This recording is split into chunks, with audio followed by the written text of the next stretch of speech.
بسم اللہ الرحمن الرحیم وبہ نستعین اما بعد۔ میرے محترم بزرگوں اور دوستوں، دنیا کے اندر جتنے بھی لوگ ہیں، ہر آدمی، ہر انسان کامیاب ہونا چاہتے ہیں، اور اسی کامیابی کے لیے وہ محنت بھی کر رہے ہیں۔ ہر آدمی، ہر انسان ہر لائن سے محنت کر رہے ہیں کہ وہ کامیاب ہو جائے، ناکام کوئی نہ ہو۔ اس روئے زمین کے اوپر ہر ایک کو آپ دیکھ لیجئے، چاہے وہ مرد ہو یا عورت ہو، بچے ہو، بوڑھے ہوں، ہر ایک کو دیکھ لیجئے، ہر ایک انسان کامیاب ہونا چاہ رہا ہے، لیکن وہ کامیابی ڈھونڈ رہا ہے دنیا کی چیزوں میں، جس کو اللہ تبارک و تعالیٰ ایک نہ ایک دن ختم کر دیں گے۔ دنیا کی کوئی چیز باقی نہیں رہے گا۔ ایسی ختم ہو جانے والی چیزوں میں انسان محنت کر رہا ہے، کوئی دکان کے اوپر محنت کر رہا ہے، کوئی مکان کے اوپر محنت کر رہا ہے، ہر چیز کے اوپر، ہر لائن سے لوگ محنت کر رہے ہیں کامیاب ہو جائیں۔ ناکام ہونا کوئی نہیں چاہتا ہے، لیکن میرے دوستو، میں بتانا یہ چاہ رہا ہوں کہ ہمیں یہ سمجھنا پڑے گا کہ کامیابی کہتے کسے ہیں، ناکامی کسے کہتے ہیں، کامیابی کسے کہتے ہیں اور ناکامی کسے کہتے ہیں۔ قرآن شریف سے پوچھئے، اللہ کے کلام سے پوچھئے آپ کہ کامیاب کسے کہتے ہیں کہ انسان کامیاب ہو جائے۔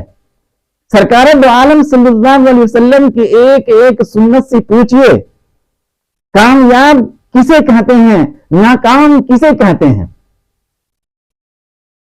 سرکار دو عالم صلی اللہ علیہ وسلم کی سنت سے پوچھیں گے اور قرآن شریف سے پوچھیں گے۔ قرآن نے کہا وَرِضْوَانٌ مِّنَ اللَّهِ اکبر،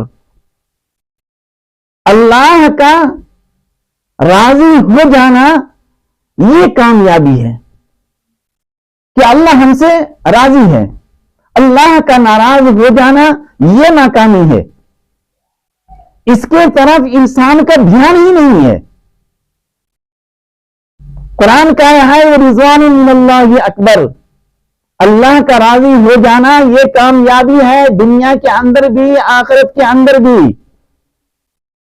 ایک انسان ہے، وہ چاہ رہا ہے کہ ایک دکان نہیں دو دکان ہو جائے، اس طرح چار پانچ، ایک بنگلہ نہیں کئی بنگلہ ہو جائے، ایک گاڑی نہیں کئی گاڑی ہو جائے، اسی کے اوپر محنت کر رہا ہے وہ، اور محنت کرتے کرتے 60-65 سال کی زندگی آئے اور ختم ہو گیا۔ فائدہ کیا ہوا؟ اللہ ناراض ہے، اللہ کے رسول صلی اللہ علیہ وسلم ناراض ہیں۔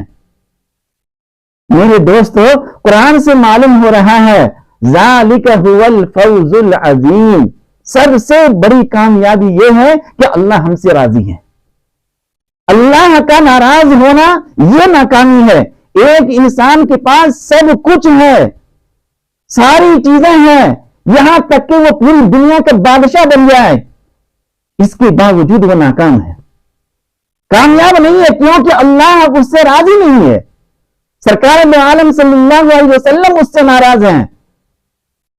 اس وجہ سے میرے دوستو، آپ دیکھیں گے کہ سرکار دو عالم صلی اللہ علیہ وسلم، ایک حدیث ہے، آپ صلی اللہ علیہ وسلم فرما رہے ہیں کہ ایک بچہ جو ماں کے گود میں بات کر رہے ہیں، ایک عورت ہے اپنے بچوں کو دودھ پلا رہی ہے، گہوارے کے اندر ہے بچہ، اور ایک بادشاہ گزر رہا ہے اپنی پوری لشکر کے ساتھ، جاہ و جلال کے ساتھ۔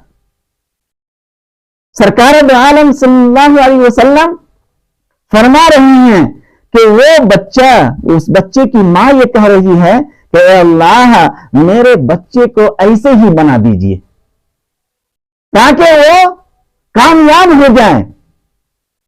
وہ بچہ جو گہوارے کے اندر ہے، وہ بچہ اس بادشاہ کو دیکھتے ہیں اور پھر سر اوپر اٹھاتے ہیں اور اللہ سے کہہ رہے ہیں کہ اے اللہ، مجھے اس جیسا نہیں بننا ہے، مجھے اس کے جیسے مت بنائیے، ہم بننا نہیں چاہتے ہیں۔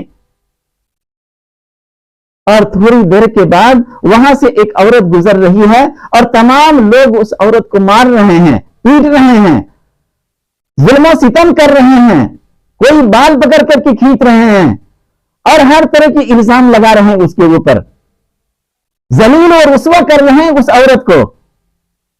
سرکار دو عالم صلی اللہ علیہ وسلم فرما رہے ہیں، وہ عورت کہہ رہی ہے کہ اے اللہ میرے اس بچے کو اس عورت کی طرح نہ بنانا، ذلیل و رسوا نہ کرنا۔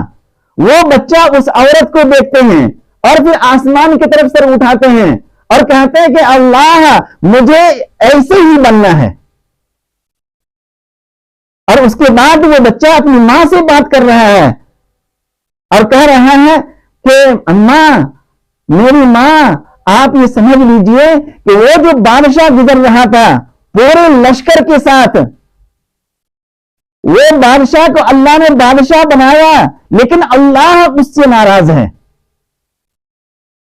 کیونکہ اعمال اس کی زندگی میں نہیں ہے۔ اور وہ جو عورت وہاں سے گزر رہی تھی اس کے اوپر غلط تہمت لگا کر لوگ اس کو ذلیل کر رہے ہیں، حالانکہ وہ عورت اللہ کی ولی ہے، ولیہ ہے اللہ کے، اللہ ان کو اپنا دوست بنا رہے ہیں۔ اس وجہ سے ہم یہ چاہتے ہیں کہ اس عورت سے اللہ راضی ہے اور اللہ کے رسول صلی اللہ علیہ وسلم راضی ہیں، نبی راضی ہیں، اللہ راضی ہیں۔ اس وجہ سے ہم یہ چاہتے ہیں کہ مجھے ایسے بنائیے جس سے اللہ راضی ہو، ایسے لوگوں کی صحبت مجھے مت دیجیے۔ ایک بچہ کہہ رہا ہے، میرے دوستو آپ صلی اللہ علیہ وسلم کو دیکھیے، آپ صلی اللہ علیہ وسلم کے زمانے میں صحابہ ہیں، صحابہ بھی محنت کرتے تھے لیکن کس کے اوپر؟ اعمال کے اوپر۔ سرکار دو عالم صلی اللہ علیہ وسلم نے صحابہ کے دلوں کے اندر اعمال کا شوق پیدا کیا، جذبہ پیدا کیا، لیکن اللہ تبارک و تعالی ہم سے ناراض ہے، ہم کو معلوم کیسے ہوگا؟ پروردگار عالم ہم سے ناراض ہیں، سرکار دو عالم صلی اللہ علیہ وسلم ہم سے ناراض ہیں، ہمیں معلوم کیسے ہوگا؟ علامت اس کی کیا ہے؟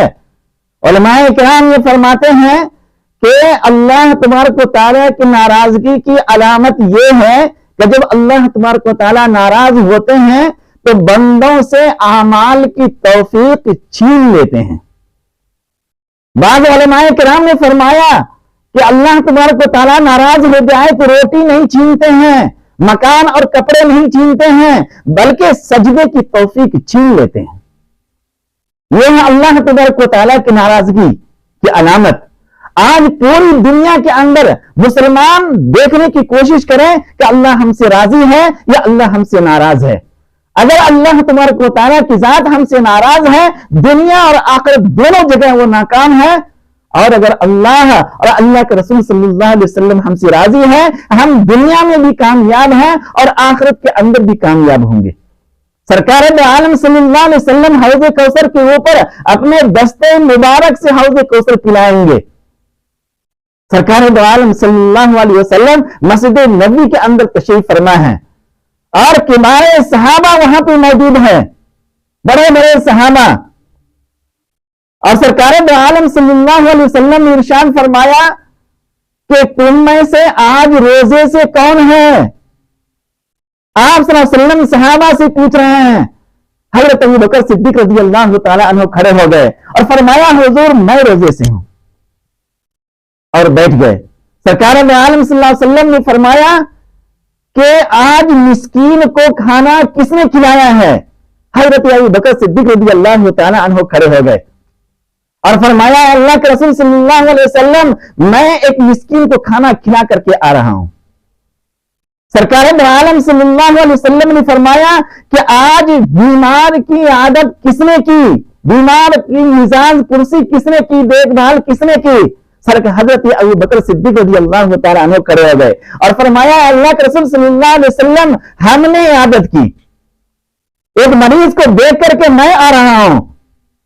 سرکار دو عالم صلی اللہ علیہ وسلم نے فرمایا کہ آج کون ایسا شخص ہے اس مجلس کے اندر جو جنازے کے اندر شریک ہوا ہو؟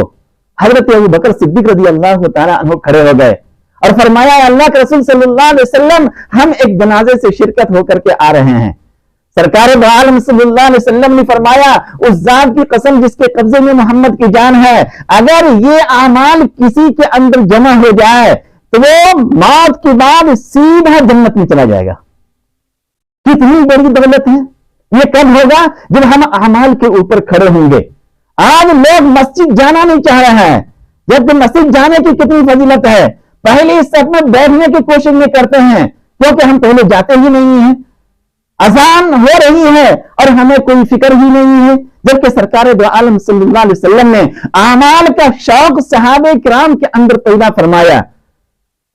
آپ دیکھیے کیسے تمام جو مسکین اور مزدور قسم کے صحابہ تھے، غریب صحابہ تھے، وہ تمام کے تمام مسجد نبی میں جمع ہو گئے اور فرمایا اللہ کے رسول صلی اللہ علیہ وسلم ہم لوگ غریب ہیں، ہم لوگ مال صدقہ نہیں کر سکتے اللہ کے راستے میں، لیکن جو بڑے بڑے لوگ ہیں اس زمانے کے اعتبار سے جو صحابہ مالدار تھے وہ اللہ کے راستے میں غلام آزاد کیا کرتے تھے، اللہ کے راستے میں مال صدقہ کیا کرتے تھے، جہاں کہیں بھی ضرورت ہو اللہ کے راستے میں خرچ کرنے کی فوری کھڑے رہتے تھے، اور جو غریب صحابہ تھے وہ مال خرچ نہیں کر سکتے تھے۔ فرمایا کہ اللہ کے رسول صلی اللہ علیہ وسلم وہ نیکیوں میں ہم سے آگے بڑھ جا رہے ہیں۔ سرکار دو عالم صلی اللہ علیہ وسلم نے ارشاد فرمایا میں تمہیں ایک اعمال بتا رہا ہوں، اگر ہر فرض کی نماز کے بعد تم وہ اعمال کر لو تو اس دن تم سے نیکیوں میں کوئی آگے نہیں بڑھ سکتا ہے۔ سرکار دو عالم صلی اللہ علیہ وسلم نے فرمایا کہ فرض نماز کے بعد 33 مرتبہ سبحان اللہ، 33 مرتبہ الحمدللہ، 34 مرتبہ اللہ اکبر پڑھ لو، اس دن نیکیوں میں تم سے کوئی آگے نہیں بڑھ سکے گا۔ صحابہ کرام رضوان اللہ تعالی علیہم اجمعین نماز کے بعد تسبیح لیے بیٹھ گئے اور اللہ کو یاد کر رہے ہیں۔ محلدار صحابہ نے دیکھا یہ لوگ کیا کرنے لگے، معلوم ہوا تو وہ لوگ بھی اسی کے اندر شریک ہو گئے۔ کہ ہم پیچھے کیوں رہیں؟ نیکیوں کے اندر کیوں ہم پیچھے رہیں؟ اجر و ثواب کے اندر ہم پیچھے کیوں رہیں؟ یہ غریب صحابہ پھر آپ صلی اللہ علیہ وسلم کی خدمت میں پہنچے، فرمایا اللہ کے رسول صلی اللہ علیہ وسلم یہ لوگ پھر سے وہی کلمہ پڑھنے لگے اور اجر و ثواب میں میرے برابر ہو گئے۔ سرکار دو عالم صلی اللہ علیہ وسلم نے ارشاد فرمایا ذالک یؤتیہ من یشاء، ذالک فضل اللہ یؤتیہ من یشاء، یہ اللہ تبارک و تعالیٰ کا فضل ہے، اللہ جسے چاہتے ہیں عطا فرماتے ہیں۔ تو میرے دوستو اگر ہم دنیا کے اندر کامیاب ہونا چاہتے ہیں اور آخرت کے اندر کامیاب ہونا چاہتے ہیں تو میرے دوستو اللہ کو راضی کرنے کی کوشش کریں اور اعمال کا شوق اپنے اندر پیدا کریں کہ کوئی بھی عمل ہم سے چھوٹے نہیں، خاص کر کے جو نماز اللہ تبارک و تعالیٰ نے ہم مسلمانوں پر فرض کیا ہے وہ کسی بھی حال میں چھوٹنی نہیں چاہیے۔ دوڑتے رہیں نیکیوں کی طرف تو اللہ تبارک و تعالیٰ کامیاب کر دیں گے، اور آپ دنیا کی چیزوں میں کامیابی ڈھونڈتے رہیں گے، دنیا میں بھی ناکام ہو جائیں گے اور آخرت کے اندر بھی ناکام ہو جائیں گے۔ دعا ہے کہ اللہ تعالیٰ ہم لوگوں کو کہنے سننے سے زیادہ عمل کرنے کی توفیق عطا فرمائے، آمین۔